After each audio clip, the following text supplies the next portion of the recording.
Bismillahirrahmanirrahim. Assalamualaikum warahmatullahi wabarakatuh. Teman-teman yang masih setia mengikuti channel saya, kali ini saya coba tayangkan lanjutan kegiatan asistensi dan supervisi penerapan norma standar, prosedur, dan kriteria urusan Kominfo Statistik dan Persandian yang dilaksanakan melalui rapat sinkronisasi prioritas nasional dan NSPK dengan rancangan awal Rencana Kerja dan RKPD tahun 2022 yang sudah ditayangkan pada video saya sebelumnya dengan lanjutan kegiatan yang akan dilaksanakan saat ini. Nah, teman-teman yang masih setia mengikuti channel saya, selamat mengikuti kegiatan yang akan ditayangkan pada lanjutan video sebagai berikut. Sebenarnya rencana induk PIK di pemerintah daerah itu tidak diamanatkan langsung untuk sebenarnya disusun. Karena semua rencana induk PIK nantinya Kementerian Lembaga dan Daerah itu harus mengacu ke rencana induk SPBE nasional yang ada di dalam lampiran dari Perpres tersebut. Tetapi untuk kegiatan rencana dan penganggaran tentunya harus disiapkan oleh masing-masing dinas Kominfo sesuai dengan kebutuhannya.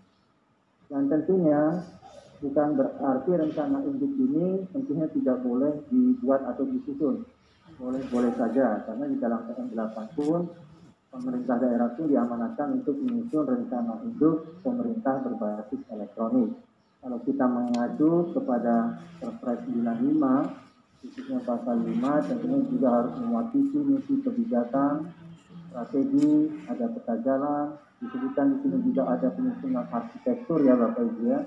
Jadi ada arsitektur SPBE yang di tingkat pemerintah daerah dan tentunya penyusunannya harus diselarakan dengan RPJMD, RPJPD, RPJMD, termasuk ke rencana induk PDE nasional. Kriterianya nanti bisa dibaca, jadi tidak perlu jelaskan lebih detail. Begitu juga untuk tugas campuran yang lain untuk nama domain pemerintah daerah. Di dalam PM8 pun sudah dicantumkan apa yang menjadi norma, standar, prosedur, dan kriterianya. Tentunya kalau untuk nama domain Pemda itu ditetapkan oleh Menteri dalam hal ini Menteri Kominfo. Artinya untuk pengajuan nama domain misalnya satu kota atau kabupaten, misalnya kota Bandung.co.id. Tentunya untuk nama domain tingkat tinggi .id-nya itu yang ditetapkan oleh Menteri berdasarkan pengajuan oleh masing-masing pemerintah daerah. Nah, sebenarnya kalau kita lihat secara detail, acuannya itu sudah ada di Peraturan Menteri Nomor 5 Tahun 2014 tentang registrar nama domain instansi penyelenggara negara. Dan ini yang sedang kami bahas saat ini, Bapak Ibu, di kegiatan kami, karena PM Nomor 5 Tahun 2014 ini tentunya harus diselaraskan dengan PP 71 Tahun 2019 tentang penyelenggaraan sistem transaksi elektronik. PP 71 ini merupakan revisi dari PP 82 yang sebelumnya mungkin Bapak Ibu sudah mengetahui. Kalau kita lihat untuk terkait nama domain ini, itu ada di pasal 79 sampai dengan pasal 89. Dan saya yakin memang di Dinas Kominfo tentunya sudah menjalankan proses dari pengelolaan nama domain di lingkup instansi pemerintahnya. Tentunya setelah mendapat nama domain .id yang ditetapkan oleh Menteri, nah pengelolaan nama subdomain di masing-masing OPD tentunya itu diserahkan oleh masing-masing pemerintah daerah. Termasuk di dalam pengelolaan nama subdomainnya, di dalam penentuan siapa yang menjadi PIC dari masing-masing pengelola subdomainnya yang tentu ada di masing-masing OPD. Jika bicara mengenai sistem penghubung layanan pemerintah SPLPD pun, dan ini sudah tidak asing bagi Bapak Ibu ya, sebagai pengelola PIK di pemerintahan. Karena kita mengetahui bahwa sistem penghubung layanan pemerintah ini tidak hanya sebagai amanat di PM8, tentu sudah menjadi amanat di Perpres SPBE itu sendiri. Khususnya di pasal 27 yang menyebutkan sistem penghubung layanan pemerintah, dan pasal 2, pasal 26, pasal 33 yang menyebutkan terkait dengan interoperabilitas. Karena sistem penghubung layanan ini merupakan bagian atau cara yang harus dilakukan masing-masing instansi untuk mengintegrasikan data, informasi, dan layanan SPBU-nya dalam konteks interoperabilitas. Nah, saat ini pun kami sedang menyusun rancangan peraturan menteri yang terkait interoperabilitas data yang tentunya bisa menjadi salah satu kriteria dan pedoman dalam melaksanakan SDLT dan interoperabilitas data. Jika kita melihat di peraturan di atasnya, di dalam PP 71 pun itu sudah juga diamanatkan, khususnya di pasal 7 dan pasal 27 yang menyebutkan terkait dengan interkonektivitas dan interoperabilitas. Memang kondisinya saat ini di dalam pelaksanaannya di masing-masing pemerintah daerah tidak sama. Ada yang telah melaksanakan atau menyelenggarakan fungsi interoperabilitasnya, dan tentunya ada juga yang belum. Kalaupun yang menyelenggarakan mungkin juga untuk beberapa data, informasi, dan layanan. Jadi untuk integrasinya belum sepenuhnya atau seluruh atas data informasi yang dikelola. Jika kita bicara aplikasi dan proses bisnis pemerintah berbasis elektronik, di dalam PM8 pun sudah diatur, dan ini coba saya petakan apa yang menjadi normanya, apa yang menjadi standar, apa yang menjadi prosedur dan kriterianya. Sebenarnya kalau mengacu ke dalam Perpres SPBE, aplikasi dan proses bisnis ini adalah dua entitas yang berbeda. Aplikasi adalah satu pekerjaan atau pelaksanaan sendiri, terus penyiapan proses bisnis itu pun menjadi satu pelaksanaan pekerjaan sendiri. Nah, kalau kita lihat di dalam Perpres SPBE berkaitan dua hal ini pun diatur dalam pasal 38 yang konten dari NSPK itu sendiri adalah norma, standar, prosedur, dan kriteria. Yang pertama norma itu adalah aturan kaidah yang disepakati sebagai pedoman untuk mewujudkan sesuatu yang diinginkan. Norma adalah, dengan kata lain, norma merupakan pedoman yang bersifat perintah, anjuran, dan juga di sana ada larangan. Yang menjadi norma dari kegiatan statistik adalah adalah kegiatan statistik harus diselenggarakan secara profesional, objektif, dan berintegritas dan akuntabel. Juga menghormati kontribusi dan kepemilikan intelektual. Di sini maksudnya profesional adalah penyelenggara statistik diharapkan mempunyai sifat yang kompeten, efektif, inovatif, dan sistemik. Jadi kompeten sesuai dengan keahliannya di bidangnya. Tadi kita bicara statistik, tentunya kompeten di bidang statistik. Berikut juga bukan hanya bidang statistiknya, tapi sesuai dengan karakter informasi data statistik yang akan dilakukan kegiatannya. Kemudian yang juga dilakukan dengan sistemik. Sistemik di sini adalah meyakini bahwa setiap pekerjaan mempunyai tata urutan proses pekerjaan yang satu menjadi bagian yang tidak terpisahkan dengan yang lain. Jadi adanya suatu rangkaian kegiatan. Output dari kegiatan yang satu menjadi input di kegiatan yang lain. Nah, ini harus dipahami bersama sehingga ketika terjadi hambatan di satu tahapan, maka akan berdampak pada tahapan-tahapan berikutnya. Nah, ini next kita beralih ke standar penyelenggaraan statistik sektoral oleh pemerintah daerah. Di sini ditekankan bahwa yang pertama, memiliki sumber daya SDM yang kompeten di bidang statistik. Di sini maksudnya bukan berarti semua harus mempunyai statistisi, tapi tentunya mempunyai dalam hal formal ya, fungsional statistisi seperti itu. Tapi ini juga regulasinya kita sama-sama relatif baru 2 tahunan ini, kita sama-sama membenahi sumber daya manusia, kita saling mensupport ya untuk melakukan pembinaan untuk memenuhi standar sumber daya yang kompeten di bidang statistik. Corona masih jaga data. Tentunya secara perlahan dan bertahap kita saling mendukung untuk pembinaan menghadirkan SDM yang kompeten. Nah di sini kompetensi di statistik di sini kalau kami di ini punya statistisi muda pertama dan seterusnya. Jadi, pemenuhan SDM yang memadai ini tentunya menjadi poin penting untuk tercapainya penyelenggaraan statistik yang menghasilkan data yang berkualitas, diawali dengan tahapan kegiatan yang berkualitas. Kemudian yang kedua adalah memiliki sarpras yang memadai. Sarpras yang memadai di sini bisa, kalau secara umum ya, ketika ingin melakukan kegiatan statistik tentunya perlu misalkan peralatan teknologi, peralatan pengumpulan data. Kalau sekarang kan sudah agak berkurang dengan menggunakan paper ya, dengan KP kita sudah menggunakan KW atau KP, sudah beralih ke teknologi.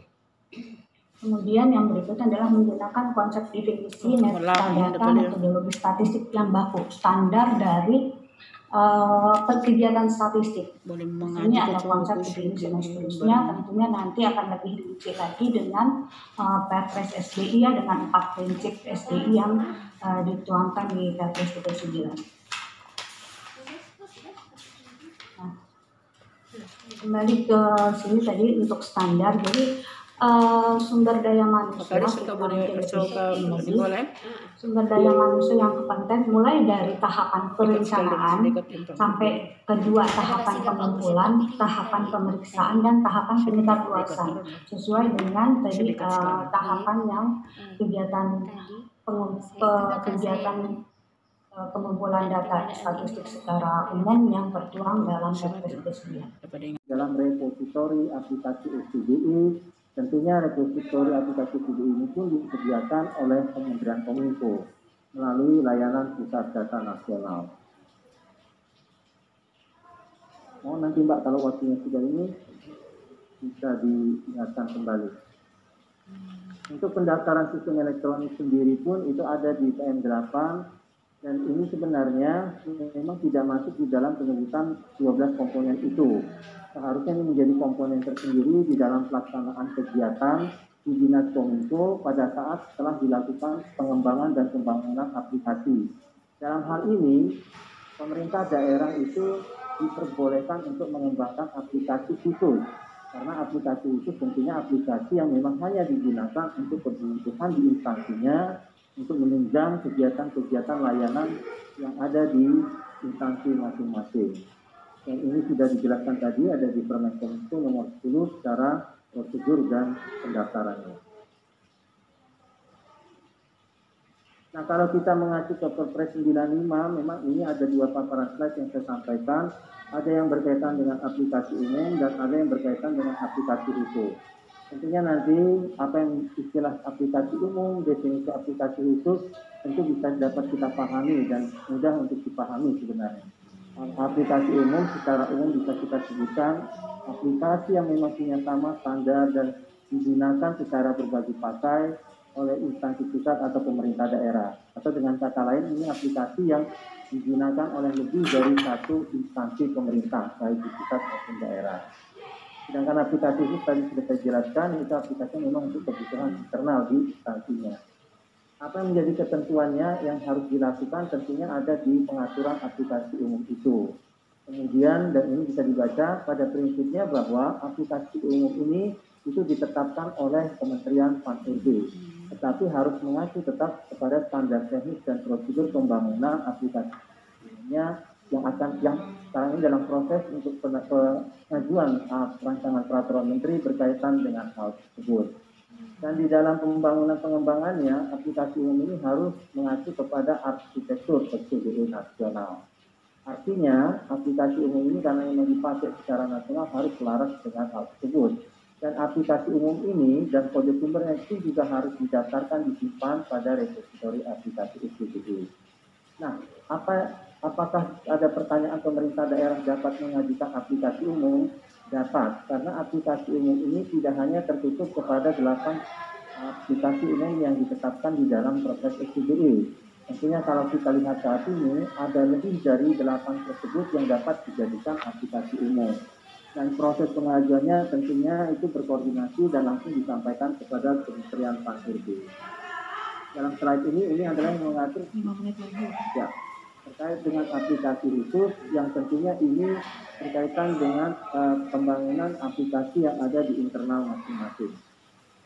Kita juga saja cepat saja. Sedangkan untuk sumber daya TIK ini kita bisa lihat bahwa di dalam PM8 ini memang mengatur secara keseluruhan. Padahal kalau kita lihat di Perpres SPDE, yang namanya sumber daya TIK itu tidak hanya sumber daya aset, SDM, dan pengetahuan, tapi juga sumber daya lain. Dan ini seharusnya diatur di dalam bagian tersendiri, khususnya seperti di Perpres SPDE, pasal 50 itu mengatur manajemen aset TIK. Manajemen aset TIK itu ruang lingkupnya berkaitan dengan perangkat keras dan perangkat lunak. Sedangkan pasal 51 itu berkaitan dengan manajemen sumber daya manusia, dan pasal 52 itu berkaitan dengan manajemen pengetahuan. Semua manajemen SPDE ini nantinya akan ada acuan atau panduan teknisnya yang akan dikeluarkan oleh masing-masing instansi pengampu. Bagaimana kita ketahui ada 8 manajemen SPDE yang ada di Perpres 95. Dan Kominfo itu akan mengeluarkan satu peraturan menteri yang berkaitan dengan panduan dalam pelaksanaan pengelolaan manajemen aset TIK dan manajemen layanan SPDE. Kalau manajemen sumber daya manusia itu ada di Kemenpan RB, sedangkan manajemen pengetahuan itu akan ada peraturannya dari BPPT. Untuk yang ekosistem provinsi kota cerdas, tentunya ini sudah menjadi hal yang sangat familiar didengar, dan beberapa dari kabupaten kota provinsi pun telah melaksanakan kegiatan yang namanya provinsi cerdas dan kota cerdas ini. Memang di dalam PM8 ini diatur lebih sederhana, mengingat memang di dalam PP 71 maupun Perpres 95 pun tidak diamanatkan secara khusus di dalam pelaksanaan provinsi cerdas dan kota cerdas ini.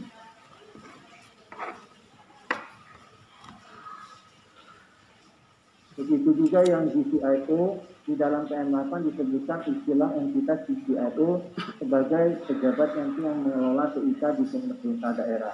Nah, kalau kita mengacu di Perpres SPDE pasal 61 ini penyebutannya bukanlah GCIO. Nah, ini yang nantinya memang perlu diselaraskan. Di dalam Perpres SPDE kita menyebutnya sebagai tim koordinasi SPDE pemerintah daerah. Bagaimana halnya di level nasional ada tim koordinasi SPDE nasional yang terdiri dari beberapa kementerian lembaga, termasuk di dalamnya Kementerian Dalam Negeri, Kominfo, Pan-RB, Kementerian Keuangan, BPPT, BSSN. Begitu juga untuk jaringan intra pemerintah. Jaringan intra pemerintah ini bagian dari infrastruktur selain tadi sistem penghubung layanan pemerintah. Dan ini pun juga menjadi amanat di dalam Perpres SPDE untuk disediakan diselenggarakan oleh dinas kominfo di masing-masing instansi. Khususnya kita lihat di dalam Perpres 95 SPDE ada diatur di dalam pasal 27, pasal 31, pasal 32 yang berkaitan dengan jaringan intra pemerintah daerah. Nantinya jaringan intra pemerintah daerah yang diselenggarakan dikelola oleh masing-masing pemerintah daerah ini harus diintegrasikan dengan jaringan intra pemerintah yang sifatnya secara nasional. Dan untuk jaringan intra pemerintah yang levelnya nasional tentunya akan disediakan oleh Kementerian Kominfo. Dan jaringan komunikasi intra pemerintah daerah memang ini sebenarnya juga tidak diatur secara spesifik di dalam Perpres SPDE maupun di dalam PP 71, dan ini memang ada di dalam PM8. Sebenarnya jaringan komunikasi intra pemerintah ini satu kesatuan daerah dalam amanat Undang-Undang 33 ini tentang perimbangan keuangan pusat dan daerah. Memang di sana ada dana yang disebut dengan transfer dana belanja pemerintah daerah melalui kelompok belanja dana perimbangan. Nah, ini salah satu yang juga ke depan kita upayakan agar dana-dana belanja pemerintah pusat yang di daerah melalui PAK misalkan, itu juga bisa kita upayakan. Dan juga di dalam materi Pak Direktur itu disebutkan ada dana insentif daerah. Nah, dana insentif daerah ini memang sudah lama dialokasikan dari APBN ke pemerintah daerah dalam rangka reward atas kinerja pemerintah daerah. Nah, barang tentu di sana harus ada penguatan indikator apa saja yang menjadi indikator yang harus dimunculkan di dalam pelaksanaan penguatan pelaksanaan pembangunan di daerah.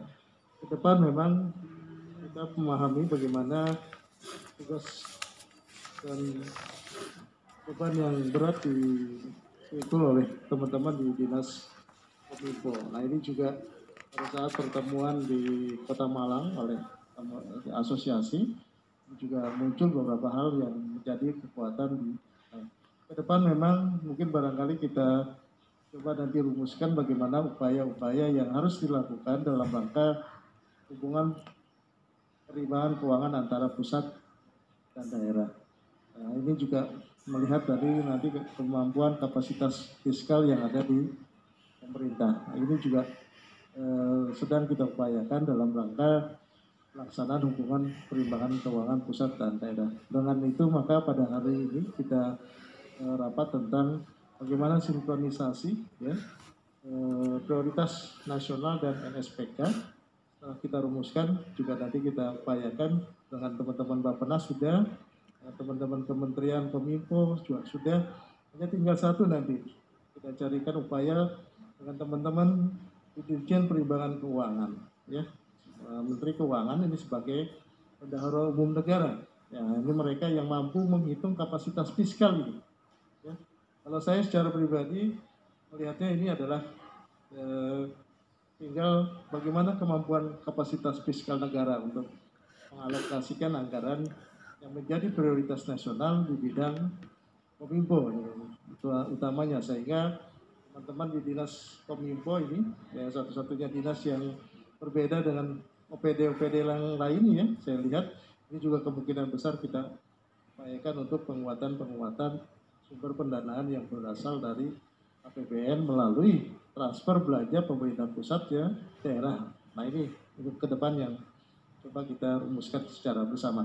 Demikian mungkin Bu Nurul yang bisa saya sampaikan. Dari Provinsi Kalimantan Selatan, mungkin Pak.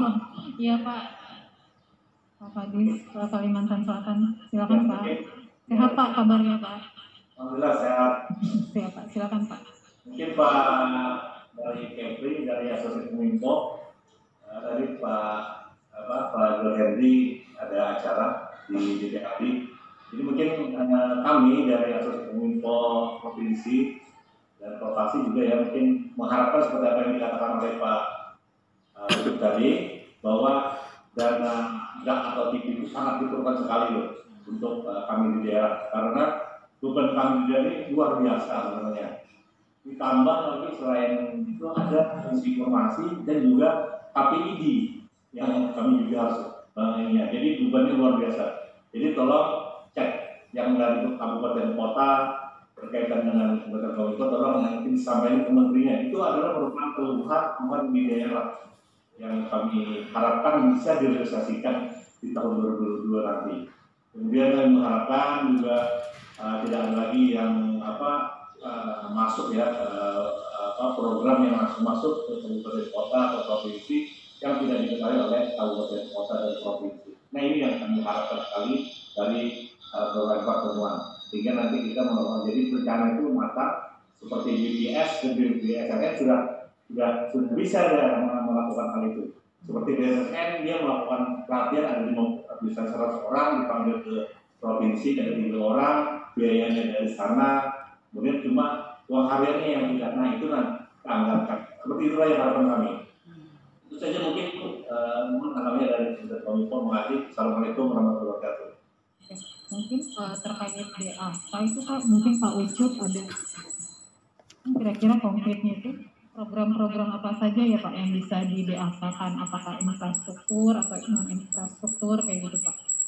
Kan kadang kami tuh masih kurang jelas juga karena kan fungsinya urusan IKP, Aptika itu kan banyak ya Pak. Apakah semua di DA-kan atau dipilih yang mana gitu Pak? Mungkin ada kriterianya.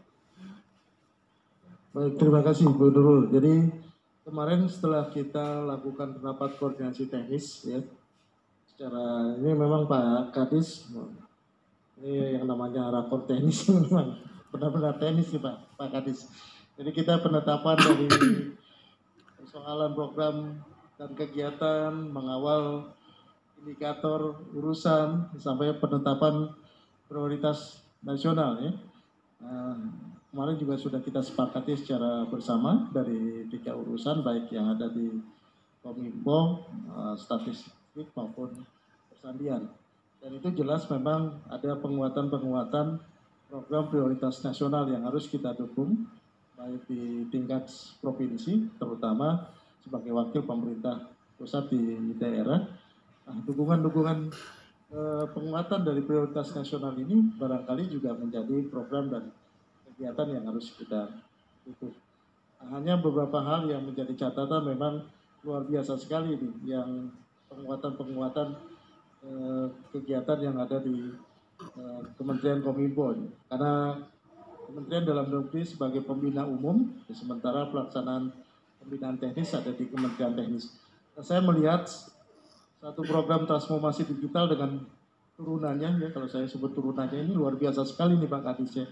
Sehingga mungkin juga harus kita petani ya bagaimana nanti pelaksanaan dukungan dari pemerintah pusat, pemerintah provinsi dan pemerintah kabupaten kota yang notabene-nya karena Kominfo ini sebagai urusan yang sifatnya konkuren, maka secara regulasi aturan di dalam amanat undang-undang pemerintah daerah itu dituangkan di dalam NSPK.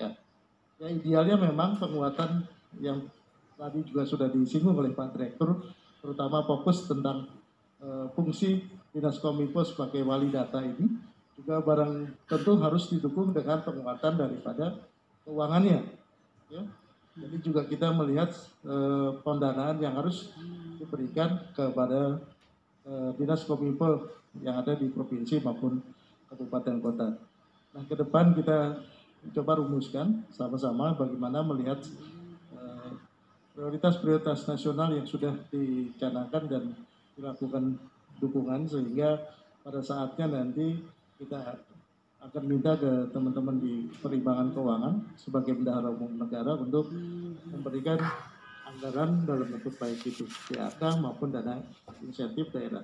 Karena selama ini dana kelompok dana perimbangan itu yang sudah dikedaerahkan ya ada secara infrastruktur yaitu DAK itu ya. Kalau DAU jelas itu sudah alokasinya untuk sifatnya blok grant ya. Nah ini juga barangkali tidak mungkin kita alokasikan ke sana karena itu sudah habis terpakai untuk sifatnya bayar gaji pegawai ya. Sementara DAK ini yang coba kita rumuskan bagaimana menciptakan hubungan perimbangan keuangan antara pemerintah pusat dan pemerintah daerah melalui penganggaran untuk memperkuat prioritas nasional. Nah ini juga kemarin kita sudah melakukan pembahasan dengan teman-teman di Bappenas ya untuk merumuskan bagaimana prioritas nasional itu yang bisa didanai melalui sumber dana yang dari APBD. Nah, karena dukungan-dukungan APBD sudah barang tentu memang dari hasil pertemuan ini kita rumuskan nanti ya di dalam kebijakan NSPK untuk kita jadikan pedoman atau sebangsa petunjuk pelaksana teknis nanti bagaimana kita meminta kepada pemerintah atau dalam hal ini adalah Menteri Keuangan sebagai bendahara umum negara untuk mengalokasikan dana-dana yang sifatnya ke daerah melalui sudah tentu adalah hubungan perimbangan keuangan antara pusat dan daerah. Itu yang bisa kita lakukan dalam upaya ini. Demikian saya kembalikan ke Nurul. Cukup sudah terjawab. Baik, Assalamualaikum warahmatullahi wabarakatuh. Ya, Pak. Maaf, Singkatnya ya Pak. ya maaf, Nurul saya baru dari kantor Bupati. Singkat saya mau menyampaikan bahwa apapun yang mau dibicarakan ini kami pada dasarnya seluruh Dinas Kominfo Kabupaten Kota ini akan mendukung sepenuhnya. Jangan sampai kita ini diminta untuk berperan tapi diminta untuk cari pelurunya masing-masing.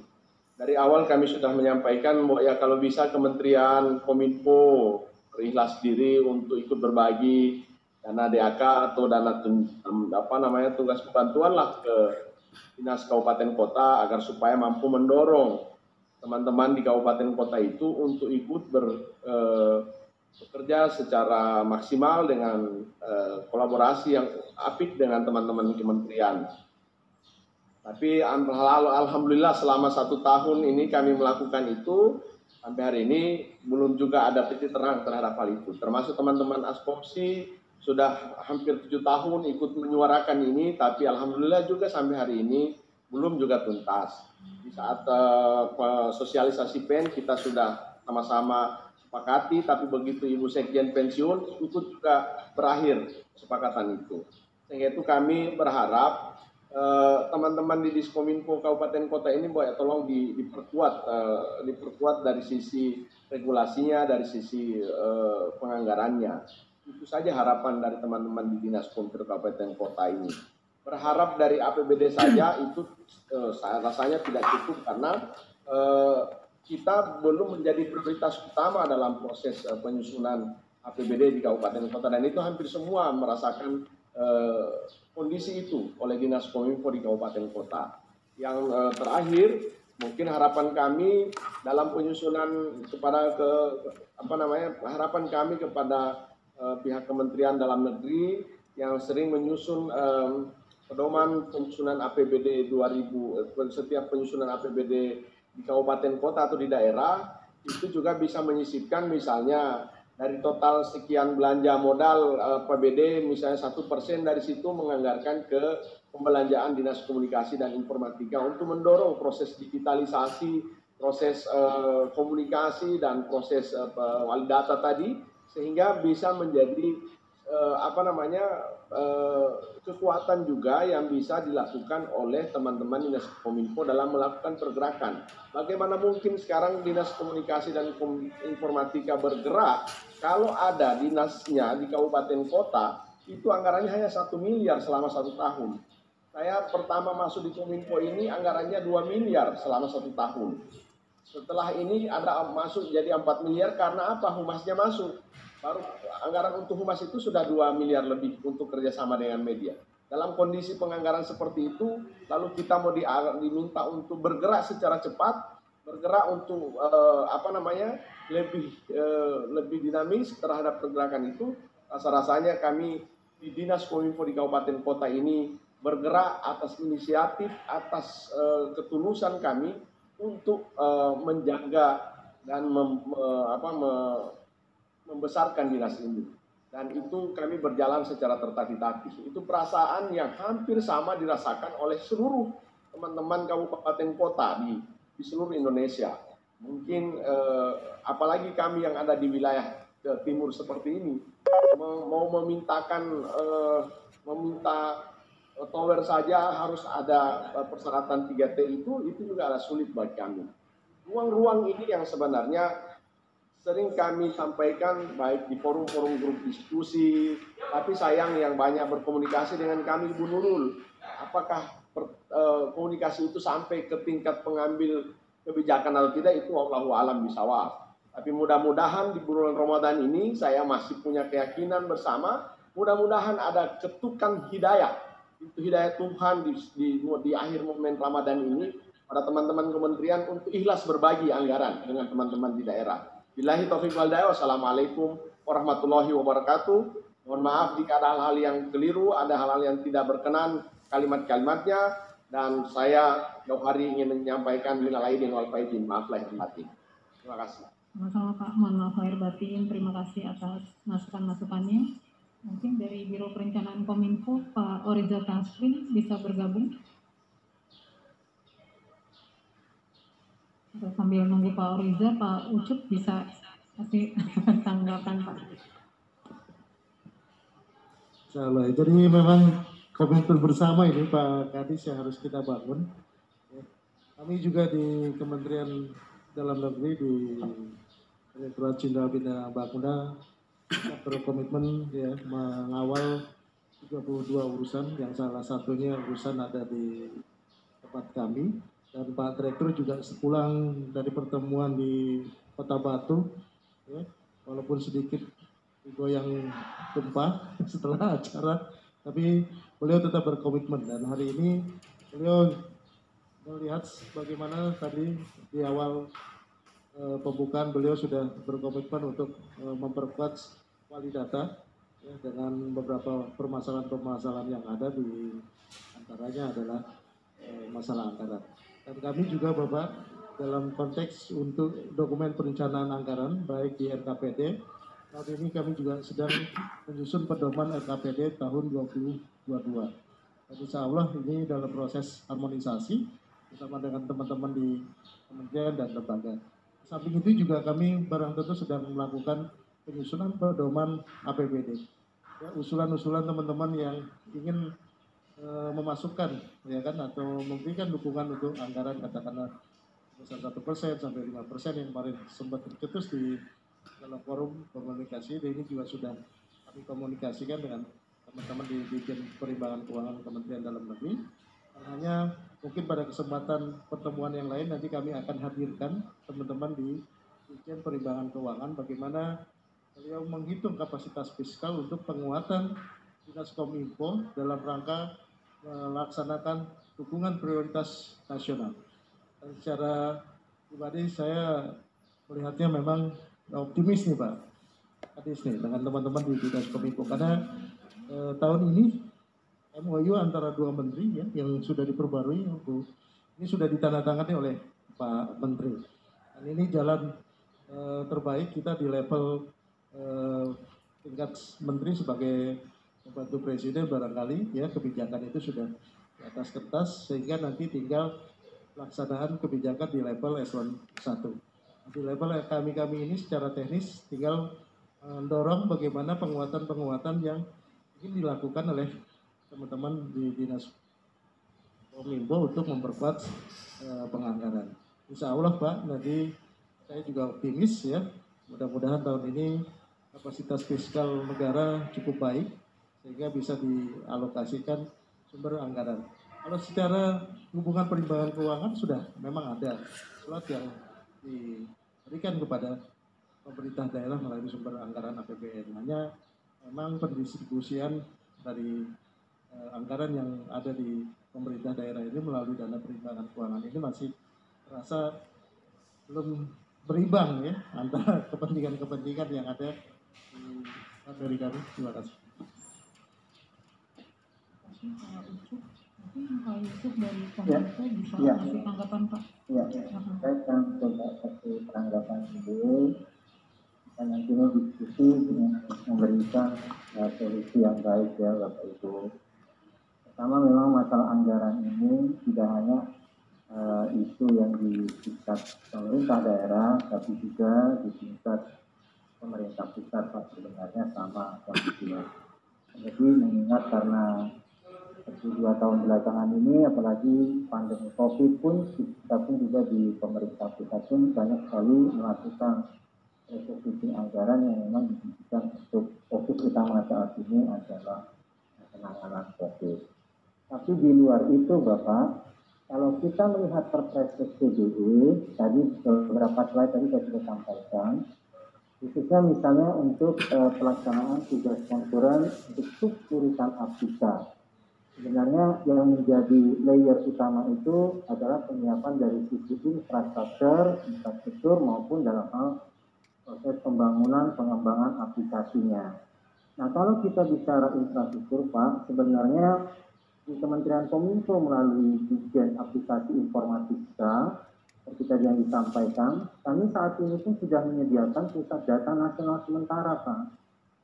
Artinya itu bisa digunakan oleh seluruh instansi pemerintah daerah dalam hal penempatan data aplikasi dan segala macamnya, Pak. Karena kenapa? Di dalam Perpres SDG itu sebenarnya tugas pokok atau khusus yang dilaksanakan oleh instansi baik pusat maupun daerah itu dalam hal penyediaan jaringan intra pemerintah dan dalam hal sistem penghubung layanan. Karena sebenarnya anggaran yang cukup besar juga itu kan di dalam pengelolaan pusat data. Nah, kalau sudah ada pusat data nasional sementara bahkan nantinya 2023-2024 ada pusat data nasionalnya, tentu itu kan bisa mengurangi biaya beban yang ditanggung oleh teman-teman dinas kominfo, dan itu bisa dimanfaatkan Pak. Mulai dari saat sekarang itu gratis. Jadi kolaborasi antara pusat dan pemerintah daerah itu dalam bentuk kalau di Dijen Aptika memberikan fasilitasi infrastruktur yang bisa digunakan dan itu benar-benar gratis. Baik itu untuk colocation, VPN, penempatan data, backup data, bisa jadi nanti PDM-nya sebagai main data, bisa juga dipakai sebagai DRC-nya, itu bebas digunakan dan dimanfaatkan. Dan itu kan bisa mengurangi dari sisi anggaran yang dibutuhkan. Karena apa? Kalau kita mempunyai infrastruktur, tentu kita harus juga menyiapkan orang yang akan mengelolanya. Nah ini satu solusi, satu jalan yang memang bisa anggaran yang dibutuhkan itu dapat lebih efisien. Apalagi kalau sekarang prinsipnya ya Pak ya, kita itu adalah sharing infrastruktur. Selain tadi berbagi data, tentu ada sharing infrastruktur. Nah ini Kominfo menyiapkan itu.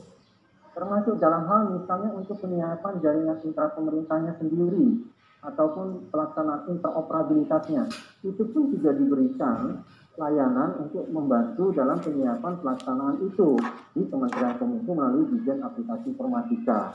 Sebagai contoh misalnya, nantinya untuk interoperabilitas nanti itu tidak lagi konsepnya ya Pak ya, itu tidak lagi diinstal seperti yang dulu diinstal di masing-masing daerah melalui misalnya aplikasi Mantra. Dia nanti sekarang sudah berbasis cloud Pak. Sekarang infrastruktur TIK itu semua nanti akan berbasis cloud dan cloudnya itu akan terpusat di pusat data nasional. Jadi di sini terlihat bisa kita lihat bahwa ini sangat mengurangi beban nantinya bagi teman-teman dinas kominfo yang harus menyiapkan baik dari sisi orang, anggaran, infrastruktur dalam pelaksanaan baik jaringan intra pemerintah maupun dalam hal nanti penyiapan sistem penghubung layanan yang berkaitan interoperabilitas. Nah ini bisa dikoordinasikan Pak, kebutuhan-kebutuhan itu yang nantinya bisa Bapak pakai gunakan. Jadi bentuknya bukan dalam bentuk mungkin kalau kami memberikan anggaran yang secara langsung, tetapi kalau diartikan memberikan fasilitas infrastruktur yang bisa digunakan. Termasuk juga misalnya dalam hal nanti pengembangan satu aplikasi Pak, itu pun dimungkinkan melalui Direktorat Layanan Aplikasi Pemerintahan pun apabila ada aplikasi yang ingin dikembangkan tetapi secara resource kurang, itu pun bisa difasilitasi oleh Dijen Aptika dan penempatan aplikasinya itu nanti bisa ditempatkan di pusat data nasional sementara dulu nanti sebelum migrasi ke pusat data nasional.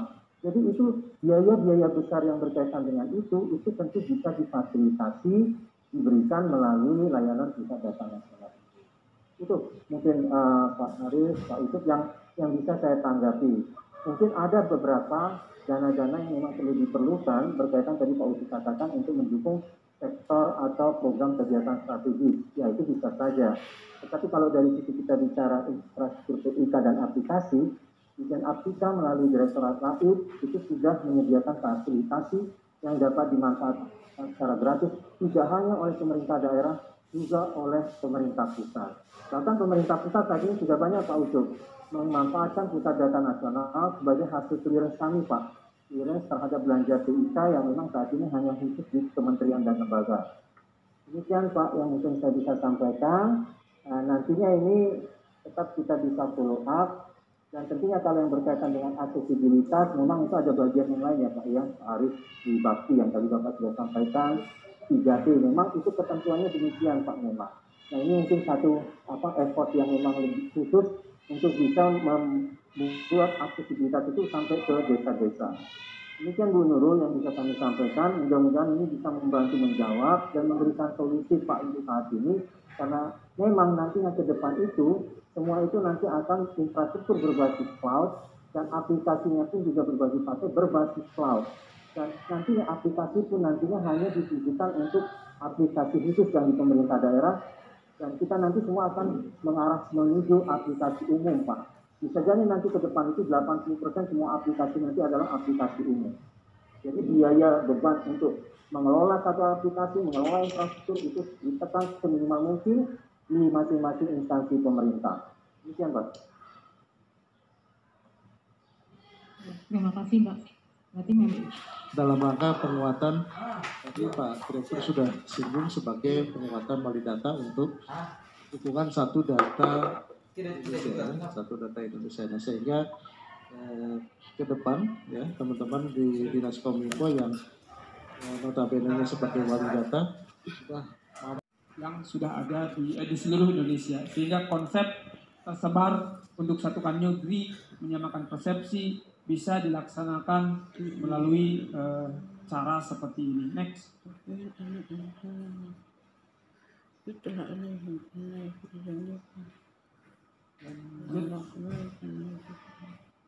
Oke, ini ilustrasinya di semua stasiun sudah terpasang. Di bandara, di Soekarno-Hatta sudah kita pasang 37 robot, 37 media robot. Next. Lanjut. Di Halim 4, ini disesuaikan dengan besarnya bandara. Lanjut. Dan tentunya juga volume penumpang.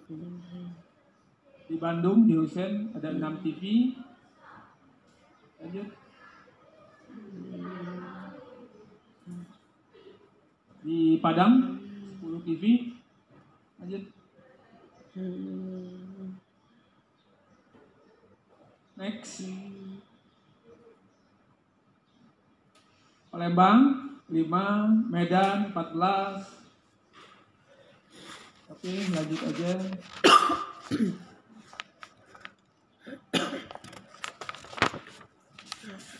Videoton sampai saat ini, Videoton adalah media luar ruang. Kami sudah menyiapkan 600 unit siap untuk digelar di seluruh Indonesia dengan konten itu tadi saya sampaikan, konten-konten yang bersumber dari Dinas Kominfo seluruh Indonesia juga. Di screen-nya tidak nampak.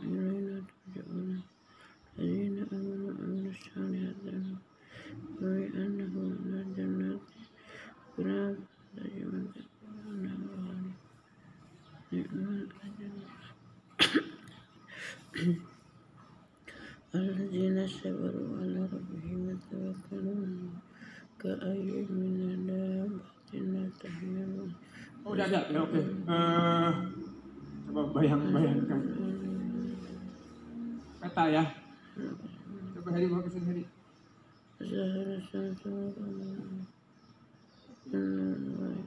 Walaupun sering jadi lupa bagian-bagian mana. Oke. Nah ini di Videotron sampai saat ini kita sudah punya 20 Videotron yang memang mohon maaf teman-teman yang di luar Jawa baru bisa mengeksekusi di Banten, Jakarta dan Jawa Barat. Insya Allah dalam waktu dekat kami akan mulai merambah ke luar Jawa. Ada beberapa yang sudah final kerjasamanya sehingga bisa kita dengan koran-koran daerah dengan memblok 2 halaman penuh agar konten-konten kita tidak mengalami perubahan. Nah, yang kedua terakhir adalah media indoor dan outdoor yang kami kembangkan. Kemudian konten-konten yang kami miliki juga kita sharing dengan kantor berita seluruh dunia dengan Reuters, Inggris, AFP, Prancis, Kyodo Jepang bernama Xinhua China dan sebagainya. Sehingga apa yang kita dapatkan berita itu bisa dikutip oleh kantor berita luar sehingga sebarannya bisa langsung mengglobal dalam waktu singkat. Inggris langsung ke jejaring kantor berita yang dimiliki oleh Inggris, kemudian ke China bisa langsung ke jejaring yang dimiliki oleh China dengan bahasa China, bahasa setempat. Dan itu yang menjadi keunggulan kami dan harapan kami agar antara benar-benar dimanfaatkan oleh seluruh para penyelenggara negara untuk mengekspos dan sekaligus mensosialisasikan konten-konten yang ingin disampaikan baik tingkat nasional maupun internasional. Kedutaan, baik itu KBRI, kami pasok dutanya, kemarin baru ketemu dengan rapat dengan Kemenlu, kedepannya akan semua KBRI akan kita wajibkan untuk memantau pemberitaan melalui kanal yang kita siapkan dari Antara. Seperti disampaikan tadi, televisi, radio, koran, majalah, belakang kita, banyak pemberitaan yang sulit kerjasama dengan kita. Kita coba sekarang mengembangkan layanan informasi untuk publik. Next. Lanjut. Oke, ini kira-kira seperti ini dari Pemda. Kami dikoordinasikan oleh Menko Polhukam agar Pemda antara bekerja sama dengan Pemda, kemudian dari KBRI juga memberikan info-infonya kepada kami untuk kami kemas dan kami kirim kepada publik, baik itu publik di dalam negeri maupun di luar negeri. Jadi sekali lagi mohon bantuannya teman-teman di daerah, tentunya melalui Kemendagri Bapak bisa dikonsolidasikan, koordinasikan agar kerjasama ini bisa cepat dilakukan dengan teman-teman khususnya Dinas Kominfo seluruh Indonesia untuk bekerja sama dengan Antara. Next. Nah ini apa yang kita lakukan, pemerintah daerah atau pusat menyiapkan konten-konten berupa agenda kerja, sasaran strategis pembangunan, kinerja birokrasi dan sebagainya. Kemudian nanti oleh Nah, teman-teman yang masih mengikuti channel saya, itulah tadi kita tayangkan lanjutan video rapat sinkronisasi prioritas nasional dan NSPK dengan rancangan Awarenja serta RKPD tahun 2022 yang dilaksanakan oleh Dirjen Bina Pembangunan Daerah Kementerian Dalam Negeri Republik Indonesia. Teman-teman yang masih setia dengan channel saya, jangan lupa like, share, dan subscribe channel saya yang belum subscribe. Salam sehat selalu dan semoga kita doakan bersama pandemi ini segera berakhir. Wassalamualaikum warahmatullahi wabarakatuh.